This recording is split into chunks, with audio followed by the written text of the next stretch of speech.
అపోస్తలుడైన పౌలు గారు ఫిలిప్పీలకు రాసిన పత్రిక 2వ అధ్యాయంలో 5వ వచనం, క్రీస్తు యేసుకు కలిగిన ఈ మనస్సు మీరును కలిగి ఉండండి. ఏ మనస్సు అని చెప్తున్నాడంటే చూడండి, ఆయన దేవుని స్వరూపము కలిగిన వాడయుండి దేవునితో సమానముగా ఉండుట విడిచిపెట్టకూడని భాగ్యమని ఎంచుకొనలేదు, కానీ మనుష్యుని పోలిగ్గా పుట్టి దాసుని స్వభావం ధరించుకొని తను తానే రిక్తునిగా చేసుకుని, అంటే ఖాళీగా చేసుకున్నాడు. దాని తర్వాత మరియు ఆయన ఆకారమందు మనుష్యుడిగా కనబడి మరణము పొందునంతగా, అనగా శిలువ మరణం పొందినంతగా విధేయత చూపిన వాడై తను తాను, ఇది ప్యాటర్న్, ఆయన ఖాళీ చేసుకున్నాడు అని చదువుతున్నామ్మా. తన్ను తాను తగ్గించుకున్నాడు. వింటున్నారా? ఈ 2వ అధ్యాయం మనకేం తెలియజేస్తుందంటే ప్యాటర్న్, మాదిరి, మనకు మాదిరి. ఏంటంటే అందులో ఏముందంటే ఆయన దేవుడు, కానీ దేవుడే కానీ ఈ లోకంలో నీలాగా నాలాగా మానవుడిగా వచ్చాడు. ఆయన ఎంత గొప్ప దేవుడు తెలుసా? సొలొమోను ఆలయం కట్టి ఏమన్నాడు? ఆకాశ మహాకాశాలు నిన్ను, ఈ ఆలయంలో నువ్వు ఉంటావా? ఆలోచించండి. తన సామ్రాజ్యంలో ప్రజలు ఎలా ఉన్నారు? సంతోషంగా ఉన్నారా? దుఃఖంగా ఉన్నారా? ఎలా ఉన్నారని రాజుగారు మారువేషంలో దేశ సంచారం మొదలుపెట్టాడు. ఒక చోట పొద్దుపోయింది, చివర అది అరణ్య ప్రాంతం, అడవి ప్రాంతం చివర ఒక చిన్న పూరిల్లు, చిన్న ఇల్లు ఉంది. పొద్దుగుంకింది, రాజుగారు ముందుకెళ్ళలేడు, పొద్దుగుంకిపోయింది. ఇంకా తెలుసు కదా అడవి ప్రాంతం పొద్దుగుంకటం అంట. ఒక చిన్న గుడారం లాగా ఉంది. రాజుగారు ఆ ఇంట్లోకి, చిన్న ఇల్లు, వంగి వెళ్ళాడు రాజు. చూస్తే ఆకలితో ఉన్నట్టుంటే ఇద్దరు ముసలోళ్ళు, అయ్యా నువ్వు ఆకలిగా ఉన్నట్టున్నావు, ముందు నువ్వు తిను. వాళ్ళకున్న దానిలో కొంచెం రాజుగారికి పెట్టారు. రాజుగారు మాట్లాడినవటల్లా, రాజుగారిని చూసి ఆకలి ఉందని వాళ్ళు గమనించి అన్నం పెట్టారు. రాజుగారు అన్నాడు, నేను ప్రయాణం చేస్తున్నాను, ఈ రాత్రి నన్ను ఇక్కడ ఉండనిస్తారా మీ ఇంట్లో? ఆ చిన్న ఇల్లు ఆ ఇద్దరికే జాలదు, అంత చిన్న ఇల్లు అది, ఆకులతో వేసిన ఇల్లు.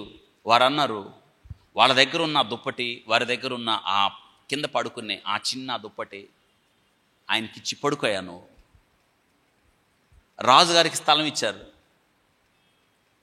తెలుసా? కానీ వచ్చిన ఆయన రాజు అన్న వాళ్ళకి తెల్లారుతుంది. రాజుగారు వాళ్ళు లేవడానికి ముందే కాగితం రాసి ఆయన పడుకున్న ఆ దుప్పటి కింద పెట్టి రాజుగారు వెళ్ళిపోయాడు. అందులో ఏముందంటే, మీ ఇంటికి వచ్చింది రాజుగారు, మీరు ఫలానా సమయంలో ఫలానా తారీఖున వచ్చి నన్ను కలవండి అని రాజుగారు పెడితే ఈ ముద్రస్త్రాలు వెళ్ళారు ఆడకి. ఆశ్చర్యానికి అంతు లేదు. రాజుగారే మా ఇంటికి వచ్చాడు, మా ఇంట్లో ఉన్నాడు. అంత గొప్ప రాజు, ఇంద్రభవనంలో ఉండే రాజు మా ఇంటికి వచ్చాడు. అందరినీ రాజుగారి దగ్గర పంపిస్తుంటే చీటీ తీసుకొని వెళ్ళారు, ముందు ముందు పంపించేస్తున్నారు. వాళ్ళని చూసినప్పుడు రాజుగారు లేచి నుంచున్నాడు. ఎందుకో తెలుసా?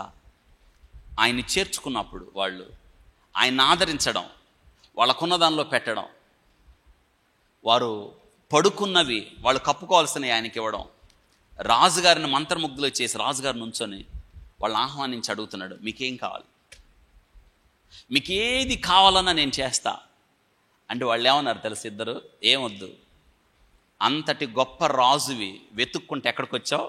మా ఇంటికి వచ్చావు, మాతో ఉన్నావు, మాతో పడుకున్నావు, ఇంకేం కావాలి? నేను నీ ఇంటికి రాలేను కానీ నువ్వు మాత్రం ఎక్కడికి వచ్చావు? యేసయ్య అదే చేశాడు. ఆయన ఆకాశ మండలము కంటే మిక్కిలి హెచ్చైన వాడు నీకోసం తగ్గించుకున్నాడు. దీనుడయ్యాడు, ఎంత అంటే దరిద్రుడయ్యాడు అని అక్కడ రాయబడి. తనకున్న ఆధిక్యతలన్నీ ఖాళీ చేసుకున్నాడు, రిక్తుడయ్యాడు. ఎందుకంటే నీకోసం. అదే చెప్తున్నాడు, తగ్గించుకునేను. లైఫ్స్ ప్యాటర్న్ 2వ అధ్యాయం మొట్టమొదటి అధ్యాయం మీకేం చెప్తుందంటే, ఫిలిప్పీ పత్రిక ఏం చెప్తుందంటే, మొదటి అధ్యాయం మీకేం చెప్తుందని సార్, పర్పస్, జీవిత ఉద్దేశం ఏంటంటే మనం క్రీస్తు కొరకు బ్రతకాలి. That is our purpose.